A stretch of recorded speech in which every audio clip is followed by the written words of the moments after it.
Birlip, 14 de agosto de 1941. La idea de transformación en el trabajo. Parte 2. La personalidad que todos hemos adquirido recibe las impresiones de la vida, pero no las transforma porque está muerta. Si las impresiones caen en la esencia, serán transformadas porque caerán en los centros. La personalidad, que es el término que se aplica a todo cuanto adquirimos, y debemos adquirir personalidad, traduce las impresiones de todos los lados de la vida de un modo limitado y prácticamente estereotipado con arreglo a su calidad de asociaciones. A este respecto, en el trabajo se compara a veces la personalidad con una secretaria que está en la habitación del frente, que se ocupa de todo según sus propias ideas. Tiene muchos diccionarios y enciclopedias y libros de referencia, etc., y está en comunicación con los tres centros, es decir, el mental, el emocional y los centros físicos, con arreglo a sus limitadas ideas. De resultas de ello se pone en comunicación casi siempre con centros equivocados. Esto significa que las impresiones que llegan son enviadas a lugares equivocados y producen resultados equivocados. La vida de un hombre depende de esta secretaria, que busca mecánicamente la información en sus libros de referencia sin comprender en absoluto lo que significa en realidad, y la transmite en consecuencia sin preocuparse por lo que pueda ocurrir, pero sintiendo únicamente que está cumpliendo con su deber. Esta es nuestra situación interior. Lo que importa comprender en esta alegoría es que la personalidad que todos adquirimos y debemos adquirir empieza a hacerse cargo de nuestra vida. Y es inútil imaginar que esto solo sucede a ciertas personas. Les sucede a todas. Quien quiera que sea se halla a través de la observación de sí, en posesión de un reducido número de modos característicos de reacción a las múltiples impresiones de la vida entrante. Estas reacciones mecánicas nos gobiernan. Cada cual está gobernado por su propia serie de reacciones a las impresiones, es decir, a la vida, ya sea revolucionario o conservador, bueno o malo en el sentido ordinario. Y estas reacciones son su vida. La humanidad es mecánica en este sentido. Un hombre ha formado en él un sinnúmero de reacciones a las que toma como sí mismo. Las experiencias de su vida son el resultado de estas reacciones.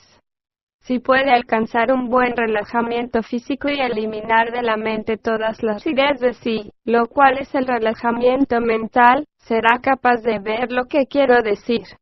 Verá, por así decirlo, que hay gran número de cosas que están por debajo de él, a saber, externas a sí mismo, a las que sigue contemplando como si fueran él. En tal estado pasivo las suele ver confusamente. A primera vista parecen estar por encima de usted. En cuanto pone sus músculos en tensión o empieza a hablar, usted se convierte en ellas. Se convierten en usted se convierte en ellas, y otra vez usted está fuera. Pero al comienzo no hay que practicar este ejercicio en forma excesiva. En realidad se asemejan a pequeñas máquinas usurpadoras que insisten en hacerse cargo de usted y exigen que entre otra vez en ellas. Están puestas en movimiento por su secretaria, es decir, por el modo acostumbrado con que responde a las impresiones su secretaria. Y las reacciones que le siguen son consideradas como la vida. Tomamos nuestras reacciones características a las impresiones como la vida. Consideramos nuestras reacciones hacia una persona como si fuera ella. Toda la vida, es decir, la vida exterior, lo que vemos y oímos es para cada persona sus reacciones a las impresiones que le llegan de ella. Y como dije en la última charla, es un gran error pensar que lo que es llamado vida es una cosa fija y sólida, la misma para cualquier persona. No hay una sola persona que tenga las mismas impresiones de la vida. La vida son nuestras impresiones de ella y estas pueden ser transformadas. Pero como se dijo, esta es una idea muy difícil de comprender, debido a que es tan poderoso el hipnotismo de los sentidos. No podemos dejar de pensar que solo los sentidos nos muestran la realidad. Así nuestra vida interior, nuestra verdadera vida de pensamiento y sentimiento, sigue siendo confusa para nuestras concepciones mentales. No obstante, al mismo tiempo sabemos muy bien dónde vivimos realmente, es decir, en nuestros pensamientos y sentimientos. Para establecer un punto en el trabajo, para hacerlo más real que la vida, debemos observarnos a nosotros mismos y hacer de nuestra vida interior de pensamientos y sentimientos un hecho más poderoso que cualquier hecho dado por nuestros sentidos. Este es el comienzo de la transformación. No se puede transformar cosa alguna en nosotros si seguimos pegados a los sentidos. Como dije en la última charla, el trabajo le enseña que si usted es negativo se debe a su propia culpa.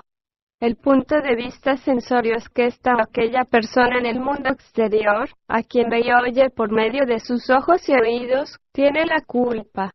Esta persona, dirá usted, porque hace esto, dice aquello, es culpable.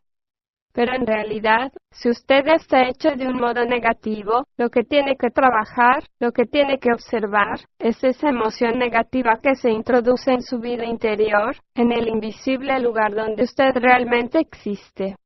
El verdadero ser está en su invisible mundo interior. ¿Desea discutir este punto?